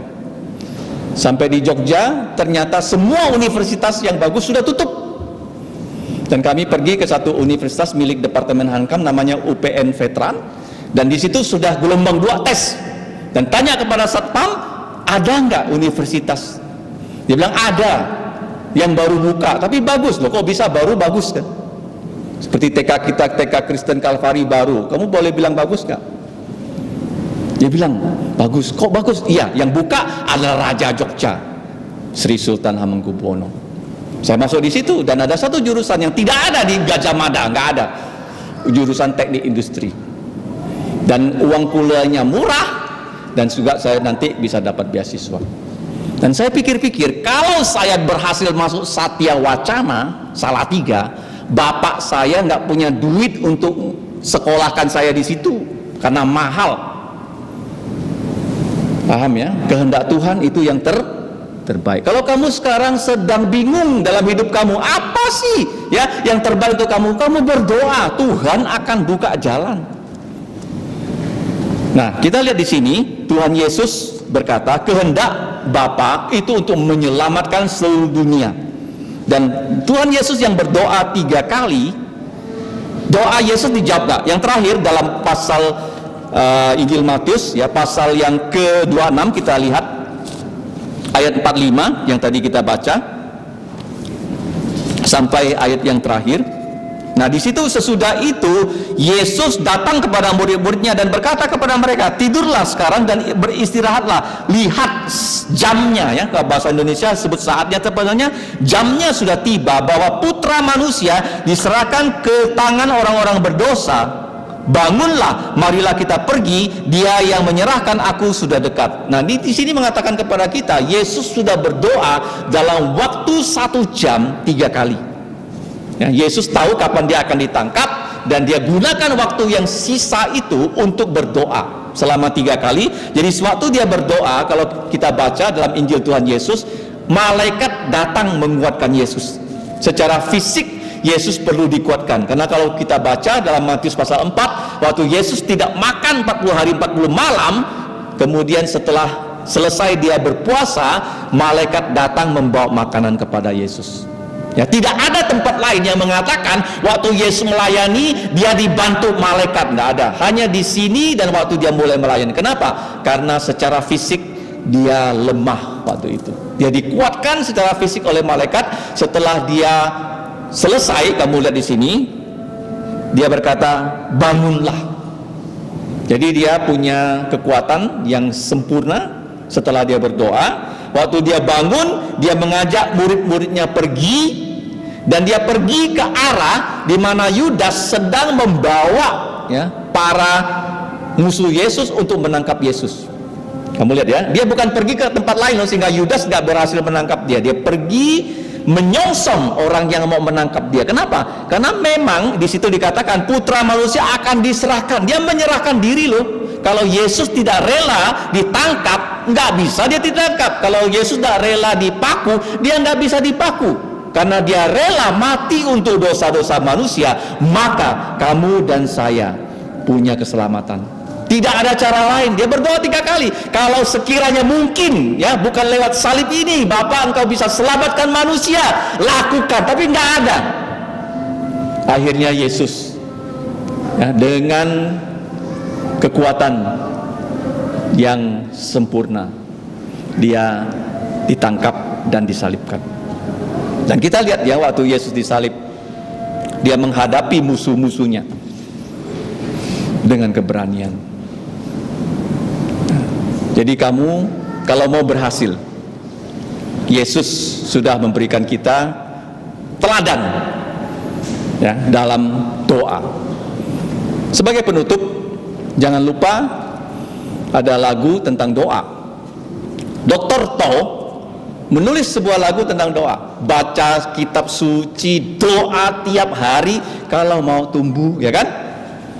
Semua bisa nyanyi ya, saya rasa. Kalau belum bisa harus hafal lagu ini ya. Read your Bible, pray every day if you want to grow. Itu karya dari Dr. To Xiang Hua. Nah, Pendeta Pang juga mengajar sebuah lagu tentang doa. Apa itu? To tau kau, to yo nen li. Ya, saya terjemahkan dalam bahasa Indonesia. Bagaimana? Terus doa, ada kuasa. Ogah doa, lemah kuasa. Tak doa, tak ada kuasa. Ya, terus doa, jiwa kuat. Ogah doa, jiwa lemah. Tak doa, tak ada kuasa. Teruslah kita berdoa. Jadi jangan lupa ya, kamu jadi orang Kristen harus seperti Yesus dan para rasul, ya, belajar berdoa dan bisa berdoa. Yang pertama, Tuhan Yesus punya kebiasaan. Kebiasaannya, satu diantaranya adalah berdoa di Taman Getsemani. Dan dia juga punya kebiasaan mengajar firman dan mengabarkan Injil dan melakukan mujizat dan memuji Tuhan. Dan dia ajarkan semua kepada para rasul. Kebiasaan Tuhan Yesus. Jadi yang kedua, dia bukan hanya biasa berdoa, dia mengajak murid-muridnya supaya biasa berdoa. Yang ketiga, apa isi doa dari Tuhan Yesus? Ya Bapakku, jikalau engkau mau, ambillah cawan ini dariku, tetapi bukan kehendakku, tapi kehendak-Mu lah yang terbaik yang dilaksanakan. Apa itu kehendak yang terbaik? Yesus mati di salib dan Yesus bangkit dari kematian. Itu yang terbaik loh. Gak ada lagi rencana yang lain untuk menyelamatkan manusia. Yesus bertanya 3 kali, ada nggak rencana lain? Dengan agama bisa nggak? Dengan amal bisa? Nggak bisa. Hanya ini jalannya. Makanya kita yang sudah percaya harus kabarkan Injil kepada orang lain.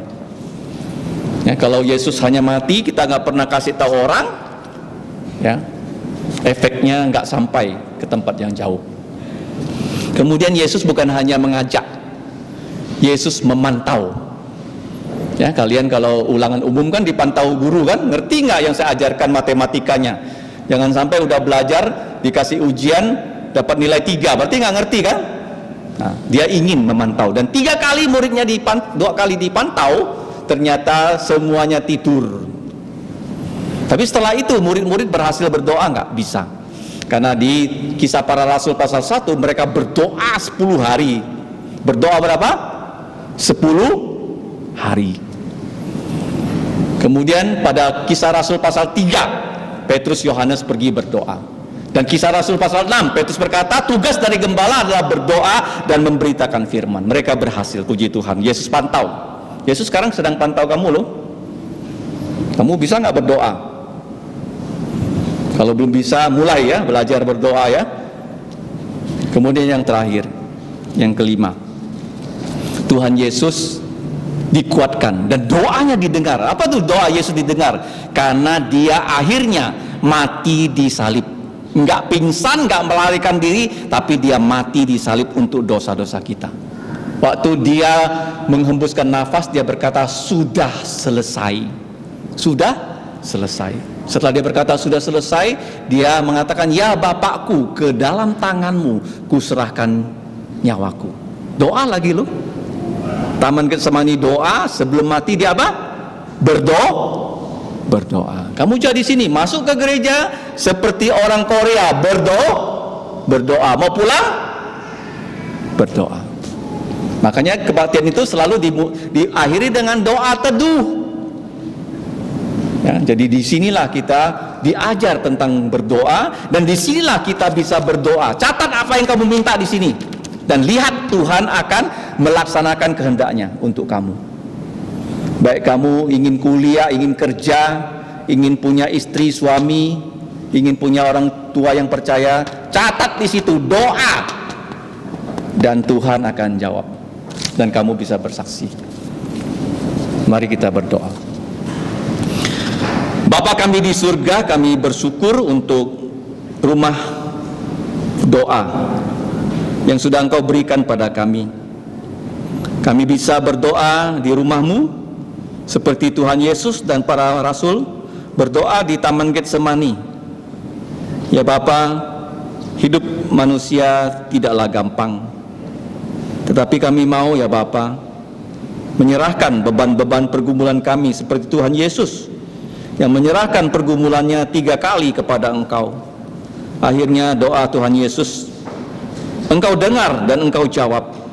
Dia bisa selesaikan tugas mati untuk dosa-dosa kami dengan darahnya yang mengalir.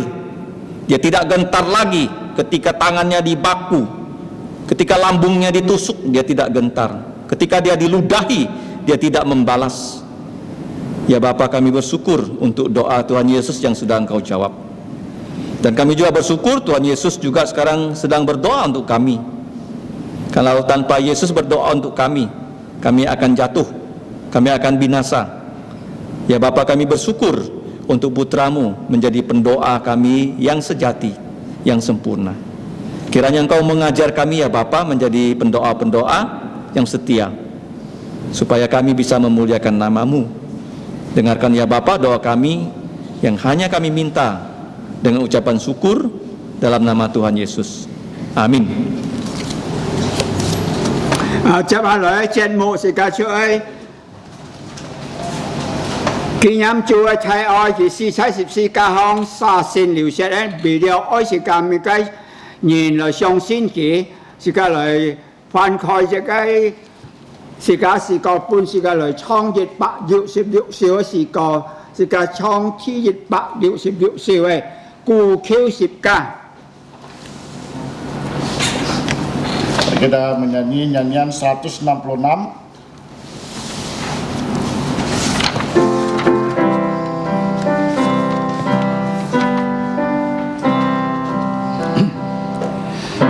Cơ tha san vô sang cho thế cha cha thế vô cùng thủ chế hồng sẽ nói chế cho nhà sông về sang lên bê tinh sơn chế cho cha về vòng ôi ai trên phang con chi sẽ bằng cha sao ta lại cho thai cha đến trọn miền mùa say em bên u sẽ chính chàng hãy đi ra cơ quan của em bao nhàn tí sang thầy liệt ý trường chưa dài mà sẽ trình lo lắng khăn chuộc sợ cha về mình hiện ta cha bao cha sang cha cho về vô sa mình trên cha vô sa về vô thao liang vô vô chết phong ta sa đi nhau sẽ thay trời tu thay cha đến cho miền mỗi sáng phải cho sĩ chết nhìn nhà cha sĩ cha cơ quan của ít quan miền sự ca lời phan khoi sự ca xin kín sự ca lời con mà thái phụ dìm. Mari kita membuka dari kitab kita dari Injil Matius มาท้ายปุยิม20จอง27ต่อ37 Injil Matius pasal 26 ayat 26 sampai 30. ngày sáng chủ đề cái bà bù này dành theo diện chọn thọ chủ đề cái dinh nỉ bù này Akan baca dalam bahasa Mandarin, setelah itu saya Jadi akan baca dalam bahasa Indonesia. 實列先傳咯，其實26節這樣記載，他們吃的時候，耶穌拿起餅來，祝福，就撇開提給門徒，說：你們拿着吃，這是我的身體。又拿起杯來祝謝了，提給他們說：你們都喝這個，因為這是我立約的血，必當然流出來，是吹的沙。但我告訴你們，從今以後，我不再喝這葡萄汁，直到我在我父的國裏同你們喝新的那日子。最後一節，他們從鑰匙跳出來望橄欖山去。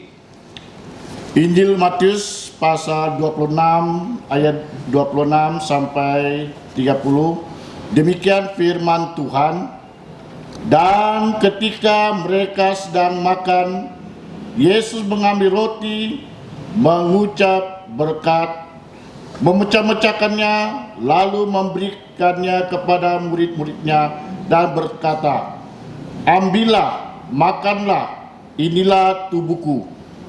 Sesudah itu, ia mengambil cawan, mengucap syukur, lalu memberikannya kepada mereka dan berkata, minumlah kamu semua dari cawan ini, sebab inilah darahku, darah perjanjian yang ditumpahkan untuk banyak orang untuk pengampunan dosa.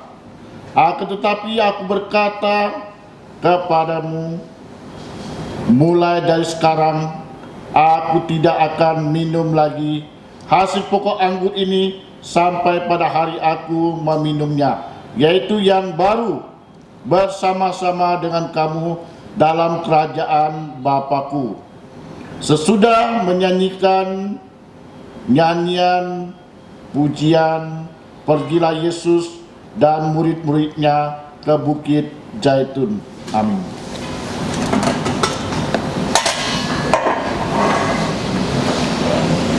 Nah, 當主耶穌嘅各門徒最後出嚟向佢行，最後嘅晚餐，佢拿起一個餅來，佢祝謝了以後，佢講一個餅係用一個列咗一隻來啊，俾你本沙你等咪逢學食一個餅嘅時候，應當按樣行，未得係紀念主耶穌基督嘅太愛，是家一齊來兩數一個餅紀念主嘅太愛。 Sekali bila yang toko macam jangan contoh, tak yang sekali toko. Mari kita berdoa. Bapa Surgawi, sekali lagi kami datang pada Engkau di pagi hari ini. Kami bersyukur telah memimpin kami, sudah menolong kami, telah memberkati kami. Amen. Dan saat ini kami berada di meja perjamuan dan memperingati bagaimana Yesus bersedia mati di kayu salib dan mencurahkan darahnya menebus dosa kami semua, dan dikuburkan dan bangkit pada hari yang ketiga, telah mengalahkan maut, telah menelan maut. Dan saat ini kami akan makan roti yang mengingatkan kami semua bagaimana Yesus dan mati di kayu salib, tubuhnya dipecah-pecahkan oleh karena pelanggaran kami, oleh karena dosa kami. Kiranya setiap kali kami makan dan perjamuan ini, kami diingatkan untuk mempersiapkan kedatangan Tuhan Yesus yang datang kedua kalinya, dan berikan kami kekuatan untuk dapat melayani Tuhan. Dan kami menyerahkan roti ini dalam tangan Tuhan dan berkati hanya di dalam nama Tuhan Yesus Kristus yang berdoa syukur. Amin. Amin.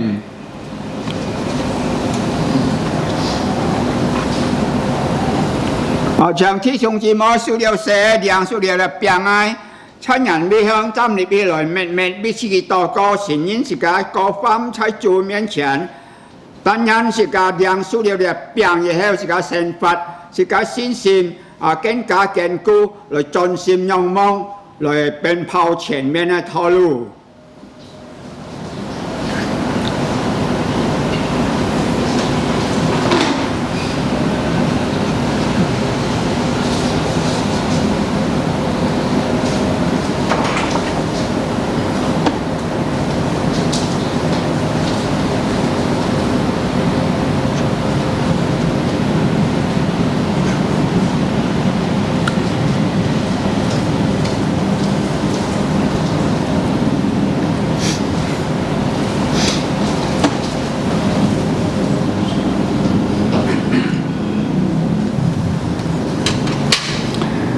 當然是咁，每個人認真站立起來，拿起這個餅來存着感恩的心，來領受這個餅，紀念主耶穌基督的慈愛，是個一齊來領受這個餅。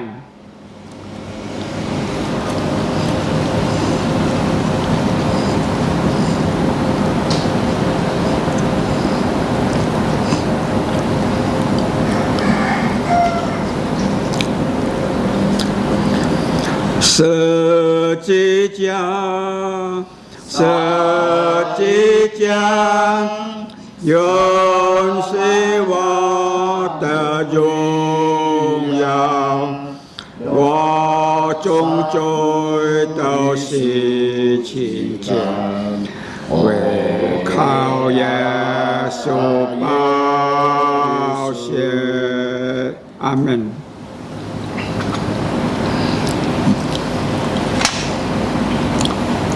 凡係主耶穌，佢拿起這個杯來祝謝了以後，佢講這個杯中嘅葡萄汁，那係一병嘅血，俾你哋人晒，你哋咪碰喝這杯香嘅葡萄汁嘅時候，應當按樣行，未得係紀念主耶穌基督嘅慈愛，佢灑身流血，那係為了世界每個人嘅罪過，是個愛俾這個杯禱告。我等想撒加利亞傳道帶領這個禱告。Mari kita berdoa. Bapa kami yang ada di surga, sungguh kami bersyukur kepadamu ya Bapa, karena Engkau telah menyertai ibadah kami. Dan di penghujung ibadah ini kami juga diberikan kesempatan untuk menghampiri meja-Mu. Kiranya Engkau yang menolong Bapa untuk mengingatkan kami selalu ketika kami meminum cawan yang berisi anggur, ini adalah lambang dari pengorbanan Tuhan Yesus Kristus yang darahnya tercurah di Kalvari untuk menggantikan kami yang seharusnya mati. Terima kasih Bapa untuk pengorbanan Tuhan Yesus yang begitu besar, namun tersedia secara gratis untuk seluruh dunia.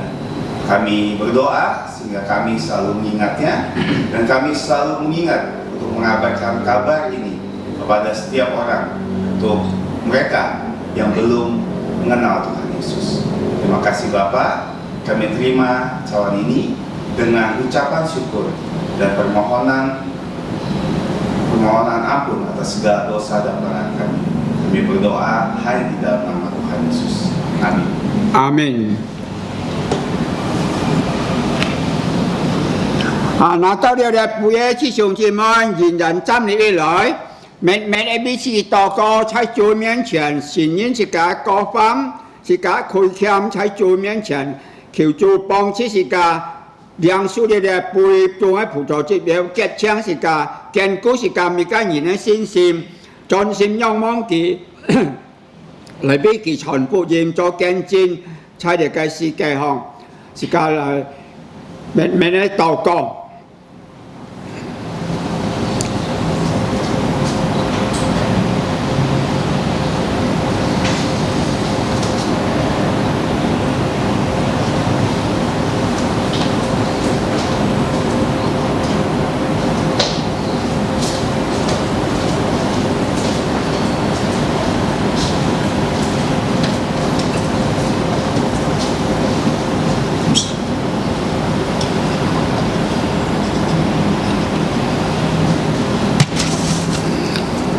Trang thái ca chuẩn cho cảm ơn xin 献上是个感谢爱是个主嘅杀身流血，为了是个每个人嘅吹歌来救赎是个来脱离呢個死亡嘅痛苦，來進入天國嘅人生嘅道路是個來亮出呢個背。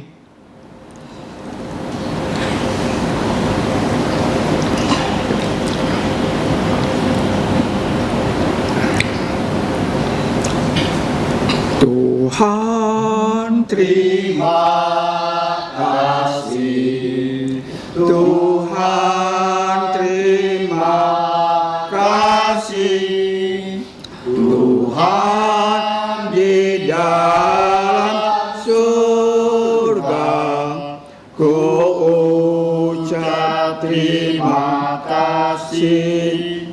Amin. Chỉ có viết bên siêu bối, chỉ có viết bên là chóng xí, chỉ có là chóng con trời ấy, chỉ có viết bạc điệu siêu ấy, chỉ có thi nhí phải.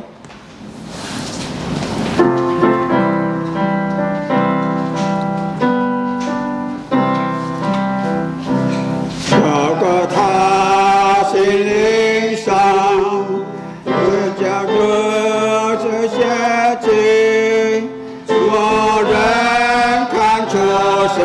Cha về mẹ in cha chết bao cha sang chiều chủ về vào生命在今晚愿我的长存够我爱够记着是真相直到在主台前人正面，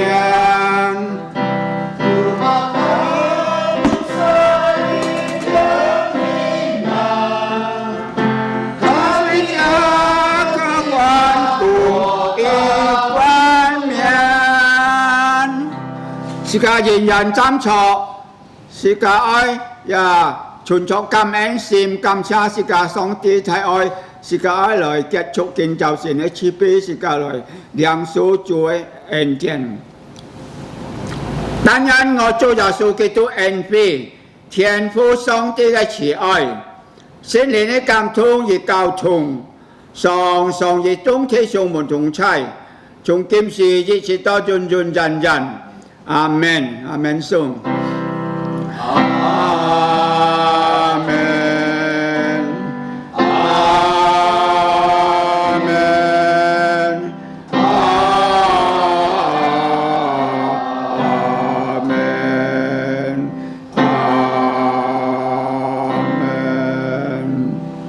相處密道山飛，人上帝祝福大家。最後是個來唱一首詩歌，人主師父。